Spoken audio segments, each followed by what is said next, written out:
Bel bonsoir tout le monde. Maintenant, dans sa fête et sa pause soyant l'arrêt la santé collective vigilance Sargas après que yo descendent par côté l'ARS, ben yo joint représentant l'État français. Bon matin.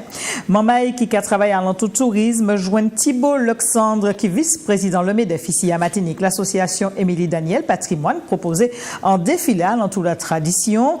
Toutes ces joutes-là, les lycées, les collèges et puis les teams en l'école qui a présenté et ça les marchés qui a tourné à l'entour Noël, nous qui ça qui fait pas côté l'école à Cajou l'en invitez-nous soit à en mettre à Manioc qui a joubaké ça pour porter information, tout ça qui a tourné à l'entour catastrophe naturelle, nous qu'a salué Albéric Marcelet, bel bonsoir. Oui, bonsoir. Nous qu'a rappelé que c'est président l'UPP, nous qui et puis qui ça yo qu'a crié tout ça qui a tourné à l'entour la sécurité et nous que ça dans un point Tigone, c'est les doucoués comme que présente les autres et ça dans un point Tigone.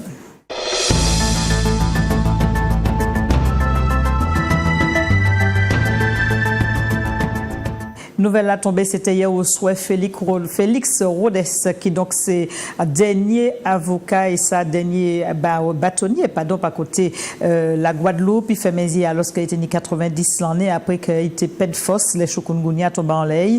C'est lui qui créait la Ligue Football la Guadeloupe, il créait aussi ta basket et puis ta volée, il était qu'à matcher livre aussi en l'air le doigt et nous qu'a rappelé que Félix Rhodes, c'est lui qui était, il peut dans tout exercice, il trappé des mandats bâtonniers et il était doyen bâtonnier les Antilles et puis la Guyane. Félix Rhodes d'ailleurs comme Albéric Marcelin qu'on y connaît aussi sous affaire là.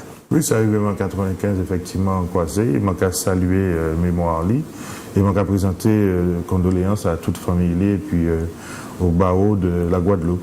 Notamment. Voilà, tout type Zouk Télévision qui a collé tête aussi au boyo, qui a dit force encourager, pas décourager. En l'arrêt social, là, présent grève la boute et ça pas côté fiseur pour des timos matchés, personnel et direction quand a tombé d'accord à sous l'agent en plus que yo trappé en laisse salaire. Travail la reprend même jeudi et pas côté la ruche, c'est maman là quand a qui syndiqué que l'UGTM toujours mobilisé.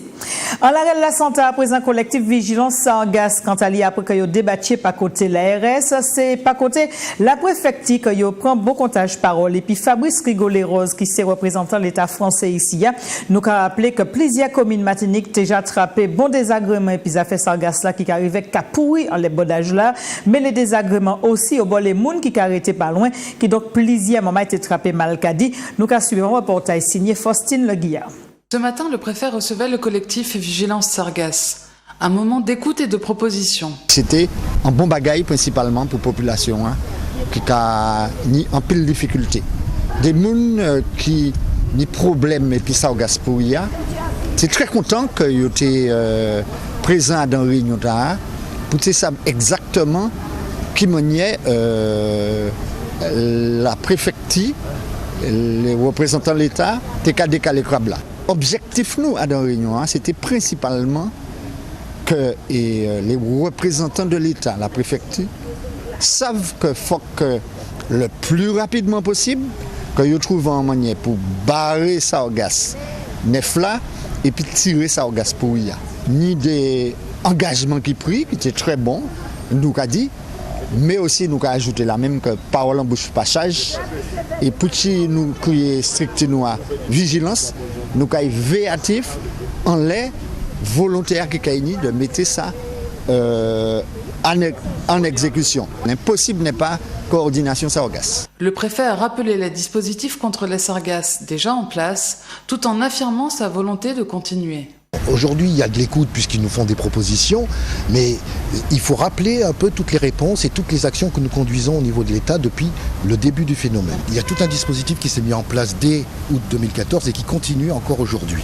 Il faut savoir que des crédits sont débloqués dernièrement pour les communes, pour les aider à acquérir du matériel pour traiter les sites. 5 ou 6 communes ont déjà conventionné avec l'État et auront du matériel dès le début de l'année 2016. Ce qu'on peut faire de plus, c'est la montée en puissance des chantiers d'insertion qui sont d'ores et déjà actifs sur le territoire, je peux le dire, et qui agissent sur presque tous les sites, et aussi multiplier les moyens avec les EPCI pour pouvoir faire en sorte que ce phénomène d'arrivée d'algues sargasses soit traité le plus rapidement possible. Il n'en demeure pas moins qu'aujourd'hui nous ne savons faire qu'enlever les algues, et qui pour éviter justement que des problèmes de santé subviennent, il faut enlever les algues le plus rapidement possible.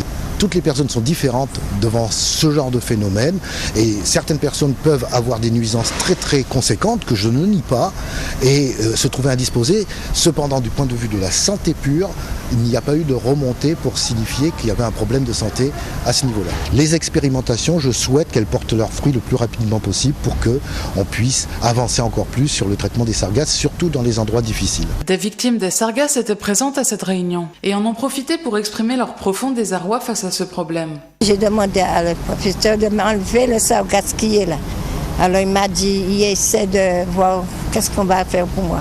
Ça va donner 5 ans que je suis dans cet état-là et ma santé est déjà dégradée. Alors je ne sais pas si je vais voir l'année prochaine. Mais j'essaie de tenir avec les médicaments que je prends. Je n'ai rien chez moi comme un ménage. La télé, tous mes enfants sont partis. Le problème des sargasses reste une priorité. Allez. Un plaisir beau comptage entre les mamailles qui travaillent à l'entourisme. Yo joignent Thibault Alexander qui donc c'est vice-président de la MEDEF pas côté pays français. Il vient ici mais qui sens et ça beau comptage qui a attrapé et puis c'est mamailles là qui sens visite lui. C'est Yannick Granier qui allait suivre sa bonne. Aujourd'hui, l'hôtel Valmenière accueillait une réunion entre le comité martiniquais du tourisme, les acteurs du secteur touristique et le mouvement des entreprises de France. Un échange capital pour l'avenir du tourisme en Martinique. L'objectif du MEDEF aujourd'hui, c'est d'être plus présent dans les départements d'outre-mer, sur les ultramarins, et de faire en sorte que nos départements, en l'occurrence la Martinique, soient réellement considérés par les chefs d'entreprise comme un porte-avions dans le cadre de nos exportations, dans le cadre du développement économique de nos entreprises. Donc c'est toute la volonté du MEDEF national, de Pierre Gattaz, de faire en sorte que nous puissions dédier une partie de notre machine au développement économique de la Martinique. On voit qu'on a de la symétrie concurrentielle, de la distorsion de concurrence par rapport à ce qui peut se passer dans la Caraïbe, avec un potentiel touristique qui est important, mais aussi avec des hôtels qui se développent sur des bases fiscales, sur des bases sociales différentes de nos hôtels en Martinique. Les problématiques qu'il y a en Martinique sont les mêmes qu'il y a en métropole, mais parfois x2, x3, x4. Et là, évidemment, on annule un potentiel touristique qui est très fort. Le bilan du secteur touristique de Martinique était bien sûr au cœur des débats. Le tourisme est croissant. Il a subi effectivement une réduction sur le début de l'exercice 2015 du nombre de sièges, et ça c'était un des engagements de compagnies aériennes qui aujourd'hui ont repositionné la même offre pour cette haute saison qui s'amène. Donc on a un effet mécanique attendu. Il y a eu malheureusement ces événements du début novembre, enfin de la mi-novembre, qui nous poussent à être particulièrement vigilants. Nous suivons semaine après semaine l'impact sur le comportement de la clientèle touristique à destination de la Martinique. Mais nous avons bon espoir avec l'arrivée demain de Norwegian, donc des sièges aussi, 22 000 sièges venant des États-Unis. C'est une grande nouveauté pour la Martinique pour cette haute saison. Le rajout de sièges de compagnies comme XL Airways et Air France, nous avons aussi cet effet mécanique attendu pour cette haute saison. Le but du MEDEF est de représenter les entrepreneurs français auprès de l'État. Les acteurs du tourisme ont donc saisi cette opportunité pour faire part de leurs demandes et de leurs besoins. On a en Martinique un schéma de développement de l'hôtellerie et on se rend compte qu'il y a un certain nombre de freins, notamment de Bercy. Donc on souhaite que le MEDEF appuie un petit peu nos demandes et les demandes de la région finalement pour que ces freins soient levés afin qu'on puisse rénover les hôtels. La loi Macron 2, dont les grandes lignes ont déjà été présentées par le ministère de l'économie, est prévue pour le milieu de l'année 2016. Ces réunions sont une occasion en or pour les entrepreneurs du tourisme à la Martinique de se faire entendre par Bercy. Émilie Daniel, songez, c'était en 1999 qu'a été capée de la vie, qui donc 15 l'année après, l'association qui capotait même nom et puis, qui cap Djoubaké ça pour patrimoine, yo mettez coyon ensemble et ça, yo présenté robe que Émilie Daniel t'ai fait et c'était l'occasion et ça, pour Jean-Pierre Zabulon, j'étais y à sous sa bonne. L'association Émilie Daniel a l'ambition d'expliquer et de redonner aux Martiniquaises la fierté de cette créativité qui s'est développée durant les 300 ans d'esclavage. Cet après-midi a eu lieu un défilé avec explication à l'ESPE, l'École supérieure du professorat et de l'éducation. Tout un symbole. Un cours d'histoire, un cours d'esthétique, un cours d'intelligence, un cours de créativité et parce qu'il faut nous réapproprier notre patrimoine non seulement de manière pratique, mais aussi de manière intellectuelle, pour en être fiers, parce que nos ancêtres nous ont donné vraiment de quoi être fiers, pour avoir survécu de manière aussi extraordinaire à l'innommable. Traditionnelle pouvait rester ce qu'elle est et être portée à la manière d'aujourd'hui. D'ailleurs, il y a une autre manière de la porter, mais là, aujourd'hui... Nous ne sommes pas fiers de nous-mêmes du tout. Si on l'était un petit peu, on aurait peut-être été déjà sur ce chemin de la réhabilitation de nous-mêmes, par rapport à nous-mêmes, notre regard sur nous-mêmes. Mais malheureusement, nous ne savons pas à quel point nos ancêtres ont été géniaux en termes de survie. Tout simplement, de survivance. On n'a pas été amené ici pour faire des costumes. On a été amené ici pour mourir dans le travail. Et on regarde ce que nous en avons tiré. C'est ce que Aimé Césaire a appelé les armes miraculeuses de la créativité. Et ça, nous devons en être fiers, puisque aujourd'hui, des siècles plus tard, ce patrimoine revient et est maintenant offert à la convoitise des femmes contemporaines. Et ce sont toujours les plus beaux costumes du monde, après les vôtres. Le but de cette association est de protéger, sauvegarder et faire vivre l'œuvre et la mémoire d'Émilie Daniel, gardienne de la tradition au service de la Martinique, sur place et dans le monde. Alors, la tradition que nous avons gardée et que les Timamaï aussi va permettre de continuer faire, c'est chanter Noël et puis qui ça qui n'y a l'entour Noël. Et c'est comme ça dans l'école, des pions des jours, il y a présenté, il y a proposé marché Noël. Dans marché Noël là, il y a retrouvé Contel sirop gozeille, il y a retrouvé gozeille là lui-même ou encore yam ça poids d'angole. Mais d'autres bagailles aussi, on dit dans marché là. Et c'était l'occasion pour William Zali, aller jeter yeux ban nous par côté l'école maternelle à Cajou, Lamentin. Les marchés de Noël ont bel et bien déjà commencé, mais nous sommes intéressés plus particulièrement à celui de l'école maternelle Arc-en-Ciel située à Cajour-Lamentin. Un marché qui, selon la directrice, Madame Jacqueline Harry-Dessources, permettra de financer 2 actions. L'entrée de l'école dans le numérique et la participation aux frais des sorties pédagogiques. On pourrait dire que ce marché est un petit peu traditionnel, même si on ne l'a pas réalisé l'année dernière. Mais chaque année, on essaie en effet d'avoir ce petit temps qui regroupe les parents, les enfants, mais avec toujours un objectif pédagogique. Cette année, eh bien, l'objectif est très important parce que nous sommes, il y a les nouveaux programmes des écoles maternelles avec l'entrée des écoles dans le numérique. Et il s'agit pour nous d'acheter des tablettes, simplement parce que nous avons déjà un matériel informatique qui a été donc donné par la ville de Lamentin. Ce sont donc des ordinateurs qui sont au nombre de 7 en fonction en ce moment. Mais nous avons des classes pour d'un effectif d'au moins 24 élèves. Et alors, c'est vrai qu'il est intéressant que tous les enfants soient occupés en atelier. Les enfants pourront donc réinvestir un petit peu les activités qui sont mises en classe, que ce soit en mathématiques, en français. Il y a des jeux intéressants. Nous avons des logiciels déjà installés au niveau des ordinateurs. Et avec les tablettes, eh bien, nous allons pouvoir le faire également. Un parent d'élèves satisfait et qui ne viendrait pas pour la première fois. On fait toujours des affaires à la kermesse d'Arc-en-Ciel. C'est la 2e fois qu'on vient à la kermesse. Et c'est toujours un plaisir d'acheter des choses ici. On trouve des plantes, on trouve des bons petits gâteaux. Et puis les gens sont toujours souriants, accueillants, donc il faut venir, quoi. Un marché bien garni, mais les parents des tout-petits, ils sont pour quelque chose. Vraiment, nous avons tout, ce sont des dons. C'est ce qui est formidable, ce sont des dons. Ce sont tous les parents qui s'investissent pour nous ramener des légumes, des fruits, de la pâtisserie. Nous avons donc un stand avec un bazar. Ce sont des objets aussi que les parents ramènent. Et puis nous avons des petits jeux proposés par les parents qui ont fait les paquets, etc. Donc vraiment une participation de la communauté éducative de l'école. Noël, c'est dans moins de mois et nos petits chanteurs en herbe pressentent la venue du Père Noël.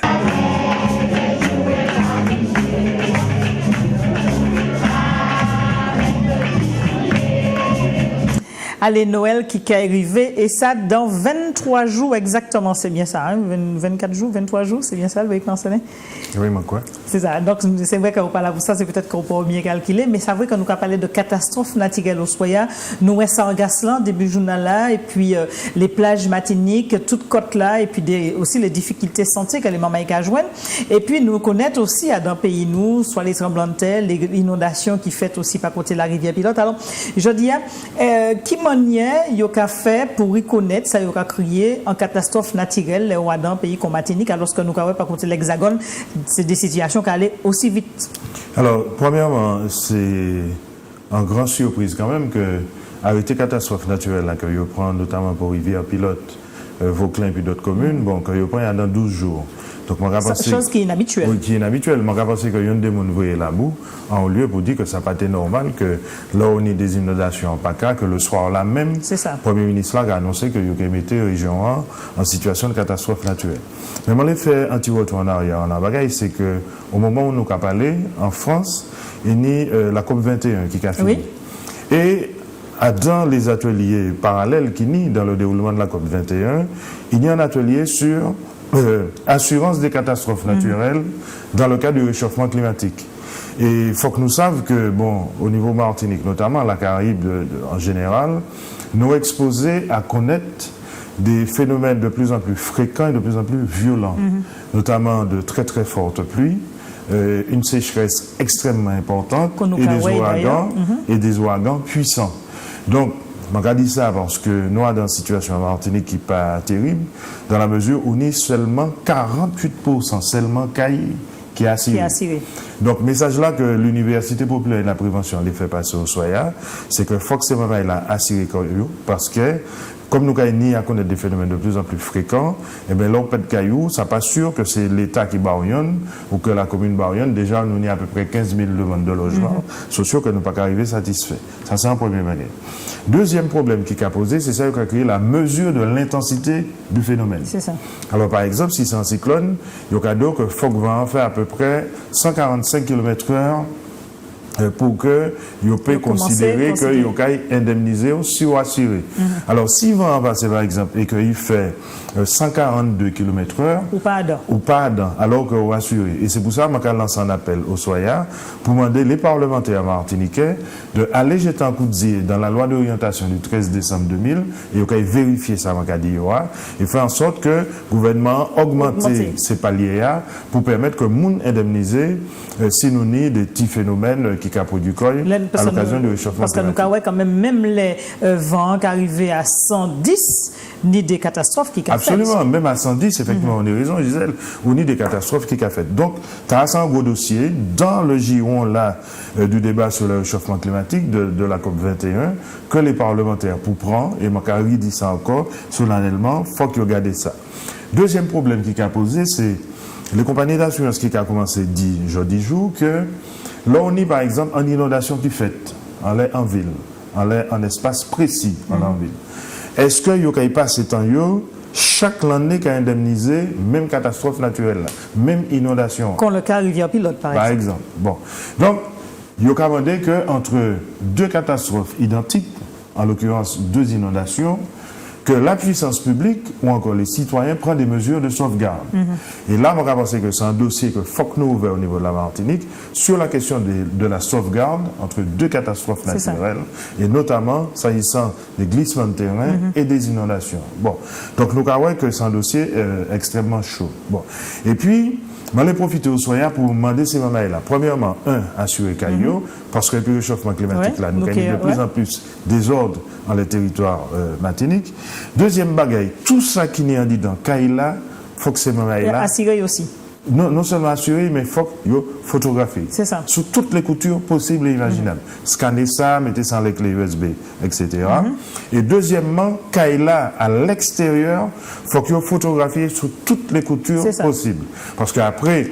Donc, c'est des remarques et des conditions qui sont obligatoires, pratiquement. Non, c'est même pas obligatoire, mais c'est le bon sécurité, sens. Sans sécurité, parce que lors du vent, expert compagnie d'assurance là, ou démunis, parce que si ça en séisme, quand a fait la poussière, si c'est un tremblement de terre, si c'est un cyclone, par exemple, toi, tu y as parti, toute barrière là, dit inondé, donc c'est mon a tiré ça pour jeter. Donc, photographier Kaila et photographier tout ça qui est dit dans Kaila. Et un dernier bagage que nous commandons, c'est mon fait aussi, c'est organiser Koyo, il est suffisamment expert, compétent sur la place en Martinique pour évaluer Valais Kaila. C'est ça. Parce que si on pas en évaluation, pour ça, par exemple, en 2015, mais Kayoua, qu'on constate tel l'année, il vaut tant. Et puis, documentaire là, on et surtout, et puis un expert agréé auprès du tribunal, on a fait en opposition avec la compagnie d'assurance là pour dire, non, manière pas officielle, qu'a dit moins que Kayoua vaut tant. Ou on va mettre à temps, mais moi, on va considérer que c'est ça qu'il faut faire. Voilà. Donc, nous avons rappelé que les mamans qui peuvent joindre aussi d'autres informations, par côté de l'UPP, en page Facebook ouvert. Oui, alors nous sommes en page Facebook, nous là, qui a fini. Mais si c'est maman là qui a chez nous, c'est un numéro portable 06 96 34 27 88. Et puis, bon, pour conclure, je dis un grand message de solidarité à toutes les mamans qui sont victimes des inondations ces dernières semaines Martinique. Et nous commandons Tchemberède parce que nous savons que c'est un bail qui est quoi. Merci Albéric Marcelin, nous avons appelé aussi président l'UPP et nous avons eu l'occasion à s'y peut-être de recevoir à nouveau à sous informations que vous reportez par la population. Merci encore. Merci. Merci aussi à toutes les équipes là qui ont présenté les autres sacs à fête là. Je vous passe en belle nuit. Nouvelle nationale et internationale, c'est puis Euronews. Après, vous êtes suivant l'autre épisode Poupounette. Et puis après, au cœur du péché, quant à nous, nous avons langue pour demain à compter c'était 20. De ça, belle nuit, en l'autre découvre.